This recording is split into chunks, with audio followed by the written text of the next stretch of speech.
Singer Pravasthi విషయం కూడా బాగా అంటే దానికి కౌంటర్ అటాక్లు ఉంది. నాకు అందులో ఒక్క కాన్స్పరెన్సీ కనిపించింది. మిగతా అంతా కూడా ఏంటంటే సరే ఓకే ఆ అమ్మాయికి బాధ కలిగిందా, ఏం కలిగింది, దాన్ని ఏం సొల్యూషన్ ఎత్తుకుందా ఏమో తెలుసా. జ్ఞాపిక వాళ్ళది బాగలేదు, పాడతా తీయగా బాలుగారు ఉన్నప్పుడు బాగుంది, తర్వాత బాగలేదు, జడ్జిలు అంతా ఇట్లా బిహేవ్ చేసిరు, ఇట్లా సో అండ్ సో XYZ చెప్పింది. దాంట్లో భాగంగా అమ్మాయి సరిగమప షో మాత్రం చాలా బాగుంది. అది రియాలిటీ షోని.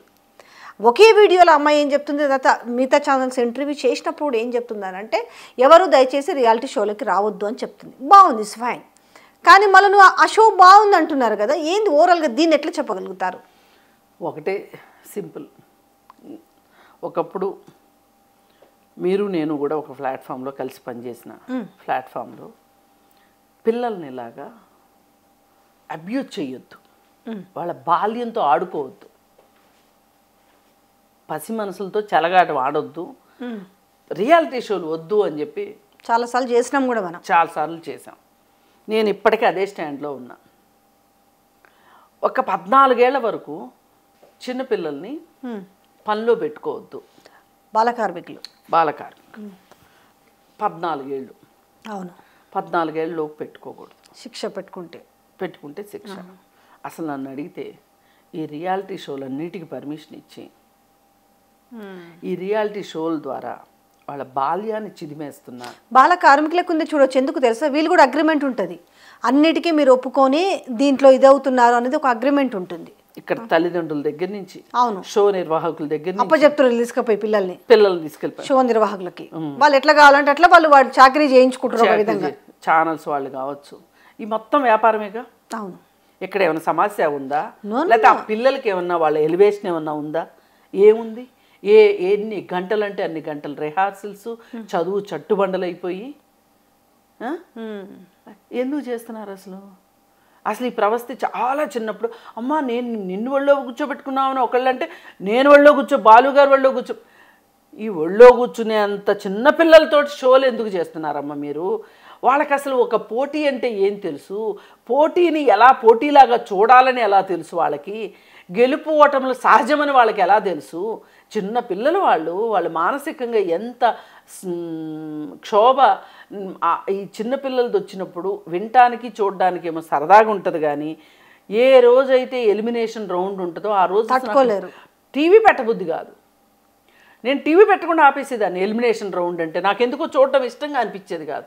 ఈ ఎలిమినేషన్ అసలు డామ్ డామ్ డూమ్ డూమ్ డూమ్ డామ్ డామ్ డామ్ ఎలిమినేషన్ అని వీళ్ళు ఇచ్చే బిల్డప్ చూసే వాళ్ళకు కూడా మనకి ఎంత బిల్డప్ ఇస్తున్నారండి వాళ్ళు.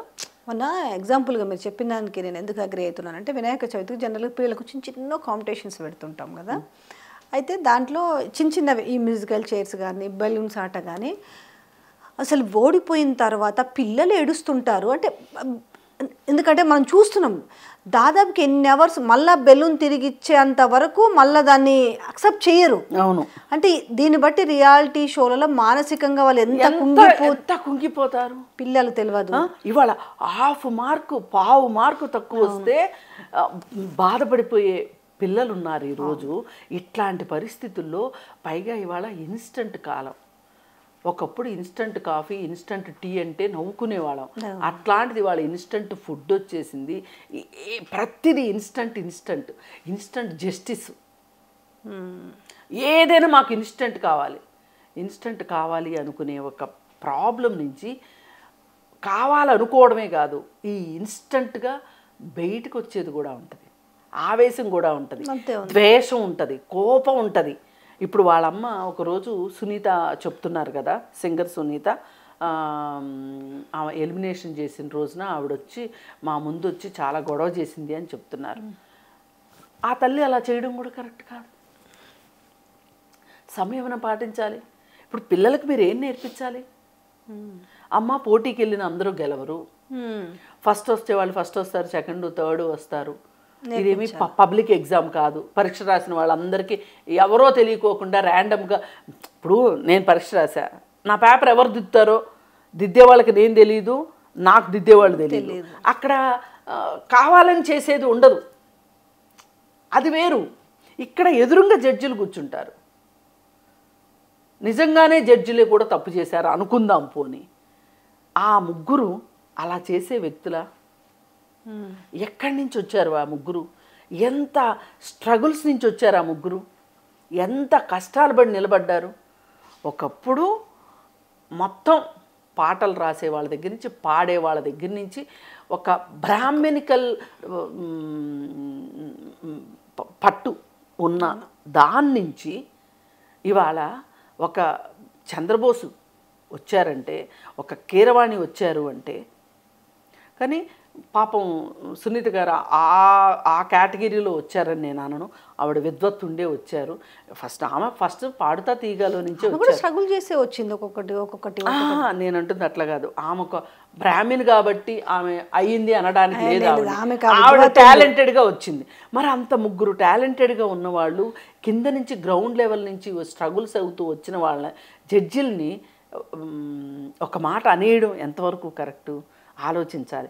ఒకవేళ ఆ అమ్మాయి అలా ఫీల్ అవుతుంటే ఆ తల్లైనా బుజ్జగించాల్సిన అవసరం ఉంది. ఇక్కడ మీకు ఒక సమస్య వచ్చింది. సమస్యను పరిష్కారం చేసుకునే మార్గాలు చాలా అవసరమైనవి. ప్రాబ్లమ్ సాల్వింగ్ థియరీస్ అని ఉంటాయి.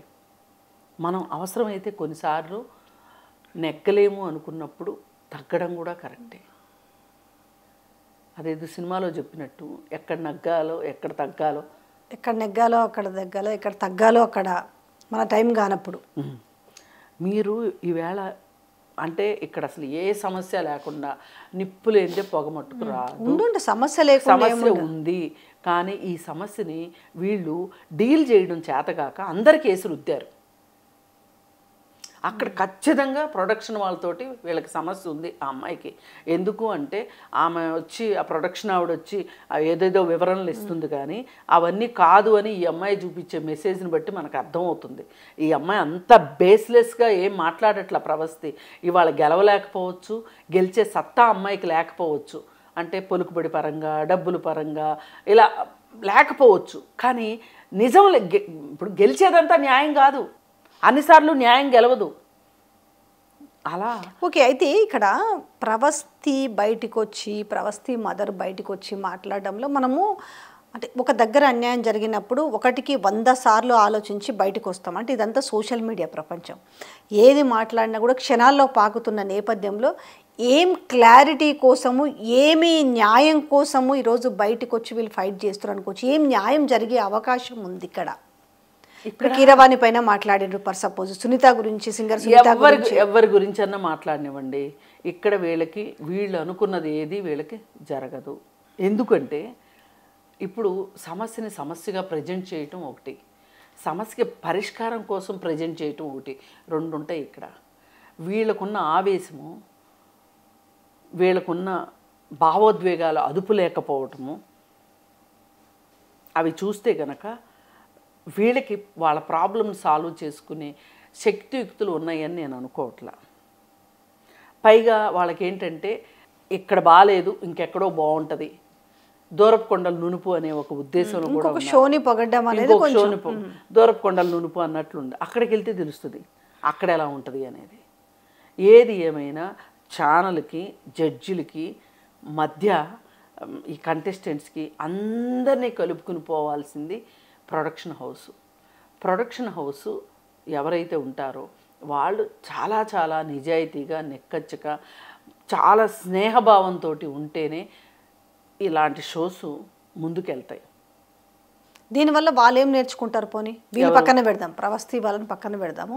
ఇప్పుడు ఏదైతే ఉందో ఇప్పుడు జ్ఞాపిక వాళ్ళు కావచ్చు, లేదు జడ్జిలు కావచ్చు, ఏమన్నా వాళ్ళలో ఒక రిగ్రెట్ పాయింట్ ఉంటుండొచ్చునా? అంటే అదే మేము ఇది చేయకుండా ఉండాల్సి ఉంటుంది, నేను ఇంకా ఫర్దర్గా కమింగ్ జరిగే వాటిలో మేము జాగ్రత్త పడతామనేదన్నా కొంచెం అని ఉంటుంది.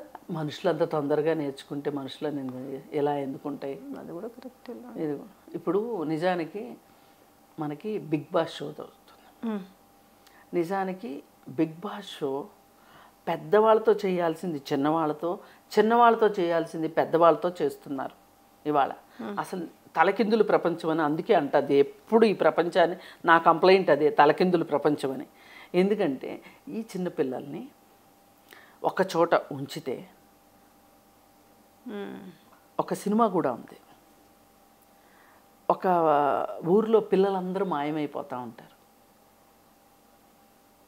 ఈ పిల్లలందరినీ తీసుకెళ్ళి మరో ప్రపంచం ఏదో ఉందండి సినిమా పేరు. ఎందుకు ఇలా చేస్తారు అంటే పిల్లలకి ఈర్ష్య ద్వేషాలకి అన్నిటికీ ఒక మంచి వ్యక్తిత్వం వచ్చేలాగా తల్లిదండ్రులు నేర్పలేకపోతున్నారు అని చెప్పి ఒక చోట వాళ్ళని విడిగా పెట్టి వాళ్ళకి మంచి బుద్ధులు నేర్పిస్తారు ఆ సినిమాలో.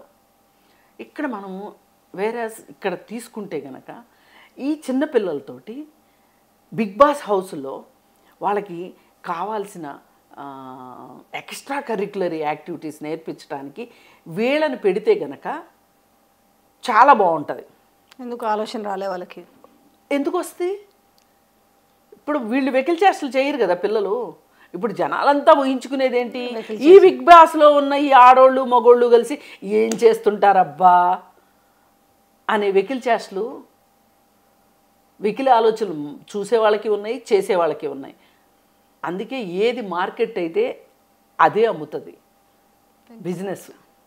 మాకు కావాల్సింది చివరిగా ఏం నేర్చుకోవచ్చు దీని ద్వారా? ఇప్పుడు ఏమీ నేర్చుకునేది లేదు. మీరు నేను మొదటి నుంచి ఫైట్ చేసినట్టు ఇప్పుడు కూడా అసలు ఈ 14 ఏళ్ల లోపు రియాలిటీ షోలే వద్దు. Thank you so much. Thank you.